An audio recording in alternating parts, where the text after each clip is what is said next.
Hello again and welcome to another episode of Merkon's Musings, a Star Wars action playset review. And today we're looking at none other than Jabba's Dungeon playset. And this is one of the two versions of this playset. This version came out in 1983 and there's a second version that came out in 1984. And I'll get into that when we get into the review of this playset. But first, let me give you a quick history of the playset. So, the Kenner Star Wars Jabba the Hutt's Dungeon action playset was released in 1983 as part of the Return of the Jedi toy line. It represented the dungeon beneath Jabba's palace, where droids were either repaired or punished. Rather than creating an entirely new mold, Kenner clearly reused and modified parts from the 1979 Droid Factory playset to create the dungeon.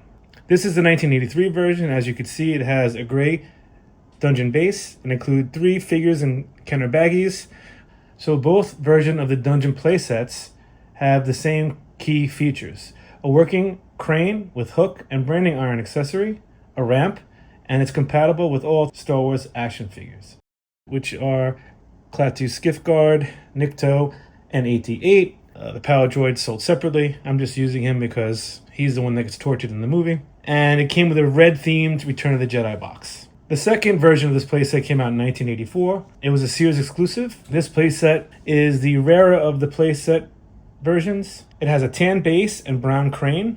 It came with 3 action figures in Kenner baggies, EV-99, Barada, and a Man-A-Man.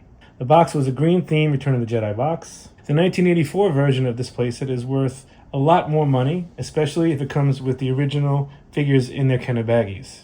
For the vintage Kenner Star Wars collectors, the 1984 version of Jabba's Dungeon is the most desirable playset because it is the first release of Barada, a Man-A-Man, and EV-99 before they were carded for the Power of the Force line. And there are fewer sets made because it was a Sears exclusive, so it's definitely the much more rarer and desirable playset of the two. Now, I'll quickly go into the play features. Obviously, this isn't a great playset. I just like it because it's vintage and it brings back nice memories. But there's not much action play features in this.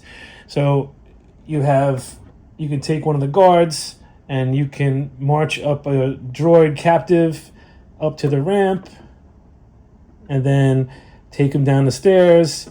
You can hook him up to the crane and he can watch, and the crane can move up and down, and it moves side to side, and that's really the entire playset. It's not very exciting. It comes with the branding iron accessory, so if you want to burn his feet like they did in the movie Return of the Jedi, you can do that. It's definitely cool looking. I like leaving it in my case. I just love the look of these old Kenner play sets from back in the day. They bring, joy to my heart. I wish I had the 1984 version, which is much more rare and more expensive. I do have the action figures that came with it. So with that said, I hope you enjoyed this play set. And if you did, please hit like and subscribe. And I look forward to giving you another episode real soon. So have a great day.